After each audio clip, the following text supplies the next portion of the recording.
और सबके प्रतिनिधित्व के साथ चलती है। इसलिए भारतीय जनता पार्टी संगठन के कई आयाम हैं, अभी और आपको कई लिस्ट दिखेंगे, इसमें सबका संयोजन आपको मिलेगा। धन्यवाद। आदरणीय तारकिशोर जी, पार्टी के महामंत्री जगन्नाथ ठाकुर जी, सुरेश राम जी, राजेश वर्मा जी, पार्टी के उपाध्यक्ष संतोष पाठक जी, संजय जी, पार्टी के मंत्री, तो वहां पर उनके दाह संस्कार के कार्यक्रम को रोका गया, बिजली काट दी गई, उनके शरीर पर पेशाब कर दिया गया और नीतीश कुमार तुष्टीकरण के चक्कर में कोई कार्रवाई नहीं कर पाए। यह है नीतीश कुमार जी का चेहरा। लोकतंत्र पूरी तरह शर्मसार हुआ। ये एक साल इसलिए हमने कहा ये विकास की पुण्यतिथि है और सुशासन की बरसी है।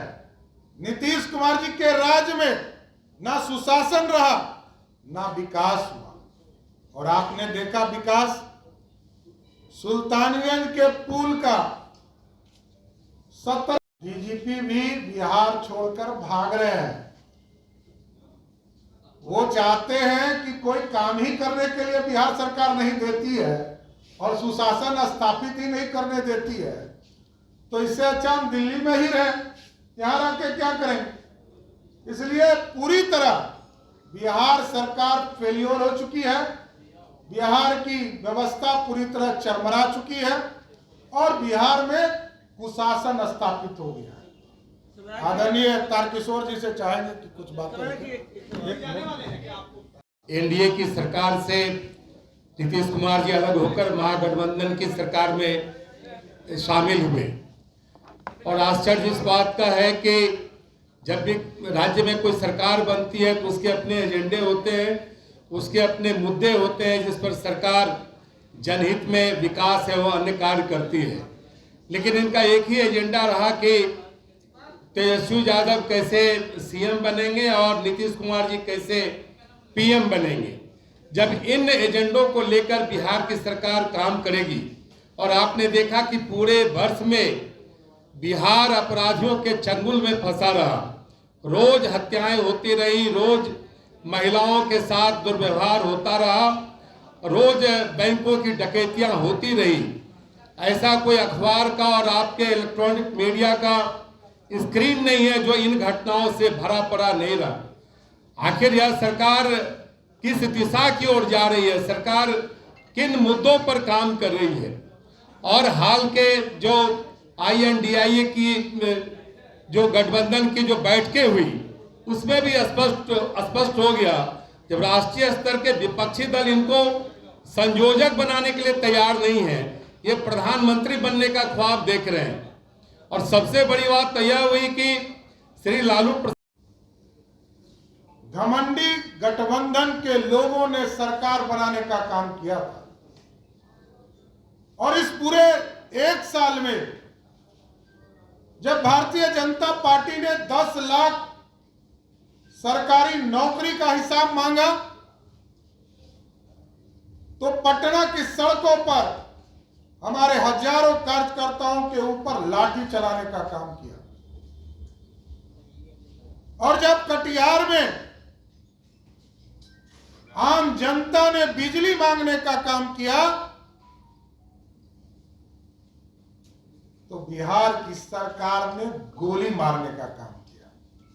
यह है नीतीश कुमार की सरकार, यह है घमंडी सरकार का चेहरा। और हम आपको बताना चाहते हैं साथियों, बिहार के डीजीपी छोड़कर भाग गए।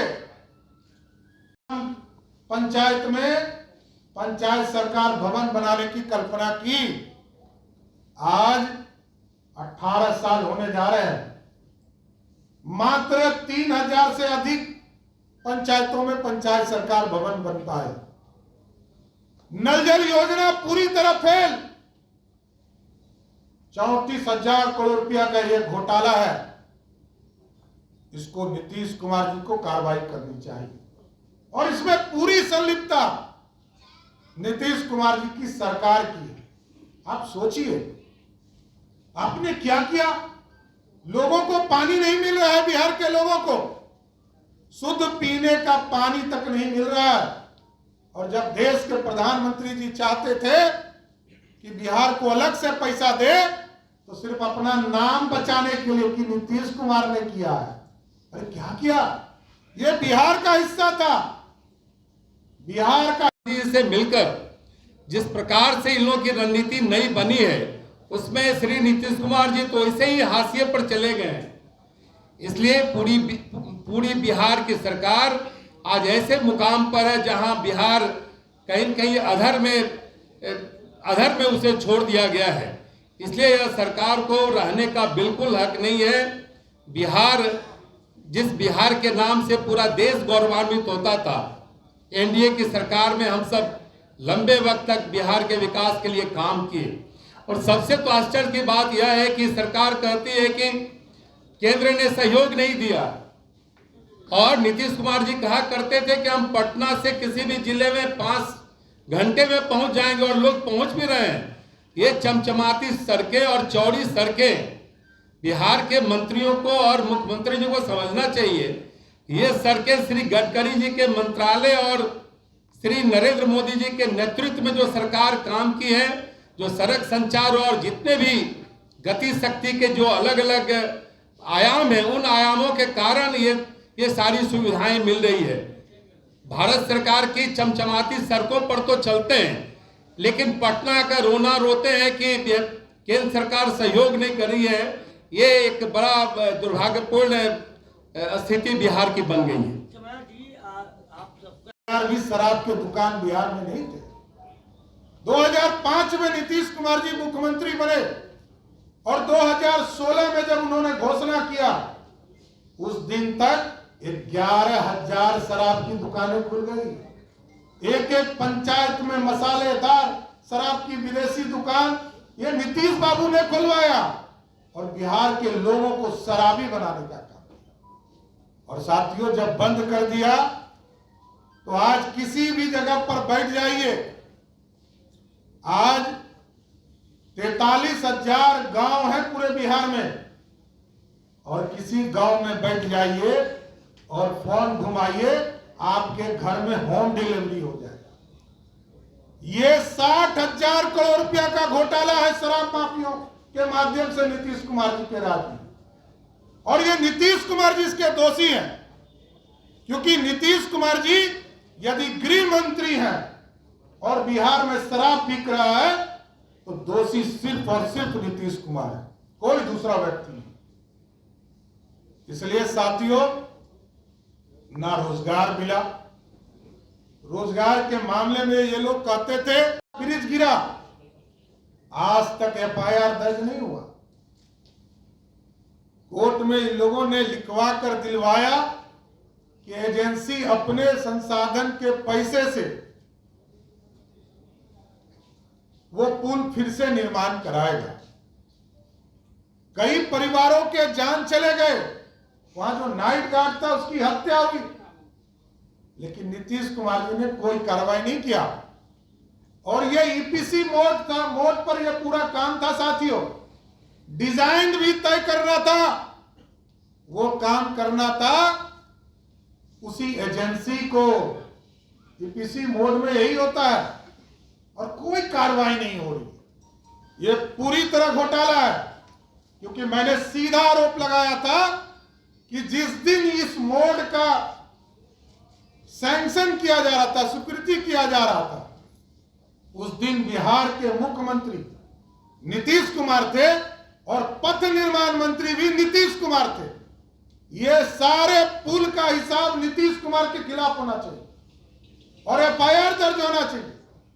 और नीतीश कुमार जी ने कोई भी जांच कराने से इनकार कर दिया। जब ठेकेदार बहाल हो रहे थे, तो कल एक नेता नहीं दिल्ली में बोल रहे थे कि बिहार में कोई फर्क नहीं पड़ने वाला है। उनके कहने से कोई वोट बदलने वाला है क्या? उनको चिंता कौन है बिहार में? एक राजनीतिक कार्यकर्ता भी होते तो चिंता करता। आप तो नेता के स्टाफ के तौर पर काम करते थे, आपको कौन चिंता है? बिहार में आंदोलन करना पड़ता है, लड़ना पड़ता है, और हम लोग तो नीतीश कुमार डीजीपी नहीं है। नीतीश कुमार जी के भ्रष्टाचार के भट्टी में भेंट चढ़े बिहार के डीजीपी आरएस भट्टी। कोई सुशासन नहीं है, कोई व्यवस्था नहीं है, सारे चीजों का एक तरह से दोहन करने का काम बिहार की सरकार कर रही है। पिछले 1 साल की घटना मैं याद दिलाना चाहता हूं, किस तरह बेगूसराय में एक दलित पासवान समाज की बेटी को नंगा करके पीटने का काम किया गया और नीतीश कुमार की सरकार ने कोई कार्रवाई नहीं किया। लोकतंत्र शर्मसार है। बिहार के आजादी के 75 वर्षों के बाद भी आज दलित समाज बिहार में अपने सब का क्रियाक्रम भी नहीं कर सकता है। हम लोगों ने देश के गृह मंत्री जी को जाकर आग्रह किया और आदरणीय अमित शाह जी ने तुरंत जांच का आदेश दिया, और बिहार की सरकार आज तक सोई हुई है साथियों। और जानकर आपको आश्चर्य होगा, कुरथौल गांव में वहां का एक दलित परिवार जब उनकी कैंसर से मिलके, प्रधानमंत्री जी को धन्यवाद देना चाहिए। कल मैं उनके वित्त मंत्री जी का एक बयान सुन रहा था कि बिहार अपने संसाधन से काम कर रहा है। मतलब शर्म भी नहीं लगता है बिहार सरकार के मंत्रियों को, पता नहीं। अरे आप बोलिए, 2,61,000 करोड़ के बजट में मात्र 32,000 करोड़ जिस राज्य का अपना संसाधन हो, उसको तो कृपा पात्र पर भारत सरकार के ऊपर टिका रहना है। नरेंद्र मोदी जी पैसा देंगे तब बिहार का विकास होगा साथियों। इसलिए हम लोग कहते हैं डबल इंजन की सरकार बनानी हो। और नीतीश कुमार जी तो आजकल उनको प्रधानमंत्री का कीड़ा काटा है, और आधा बात तो याद भी नहीं रहता, आप लोग जानते हैं। ये भी एक नया डेवलपमेंट है 1 साल का। ये मेमोरी लॉस हो गए, ये मेमोरी लॉस सीएम हो गए। देश में अनोखा मुख्यमंत्री जिनको आज की बात कल याद नहीं होती और कल की बात परसों याद नहीं रहती। इसलिए साथियों, ना विकास हुआ, ना सुशासन हुआ, ना रोजगार हुआ, ना किसानों की चिंता हुई। ये पूरी तरह फेल्योर है। अब तो बिहार के डीजीपी भी भाग रहे हैं छोड़कर। बिहार में कानून का राज फेल्योर, और बिहार में सुशासन भी फेल। तो नीतीश बाबू, आप कब भाग रहे हैं, ये बिहार की जनता जानना चाहती है। धन्यवाद। 2023 है और पूरे बिहार में भारतीय जनता पार्टी के साथ साथ युवा मोर्चा पूरे प्रदेश में घमंडी पलटू सरकार के खिलाफ धिक्कार मार्च का कार्यक्रम चला रही है, और सभी जिले में एक महापुरुष के मूर्ति के सामने से निकलकर जिलाधिकारी जी को ज्ञापन सौंपने का काम किया जा रहा है। और इसके साथ साथ भारतीय जनता पार्टी ने तय किया है कि 13 तारीख को महामहिम राज्यपाल आज बाहर है, तो 13 तारीख को मिलकर बिहार के युवा मोर्चा के माध्यम से एक हस्ताक्षर अभियान चलाने का काम बिहार में किया गया। उस पूरे ज्ञापन को, हस्ताक्षर अभियान के 25 लाख से जो अधिक हस्ताक्षर हुए हैं, उनको सौंपने का काम करेंगे।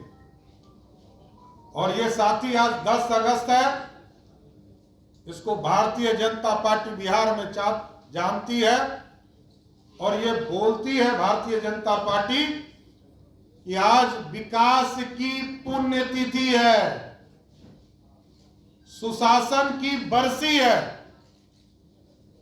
मंडी गठबंधन के लोग कहते थे कि 10 लाख सरकारी नौकरी दूंगा। 1 साल हो गया, कोई सरकारी नौकरी नहीं मिला। 10,000 जो हमने सिपाही की बहाली किया, मार्च में जिनके अकाउंट में तनख्वाह आ गया, उनको सितंबर महीने में नियुक्ति पत्र दिया गया। 11,000 कर्मचारी चयन आयोग के माध्यम से बिहार में राजस्व कर्मचारी की बहाली की गई, पंचायत सेवक की बहाली की गई, एलडीसी और यूडीसी की बहाली की गई, और उसको 12 बार मुख्यमंत्री और उप मुख्यमंत्री ने कभी 300, कभी 400, कभी 1,000, कभी 3,000, और जबकि हम लोग खुद मंत्री थे, हमने तो उसको पहला तनख्वाह जुलाई महीने में ही 2022 में दी।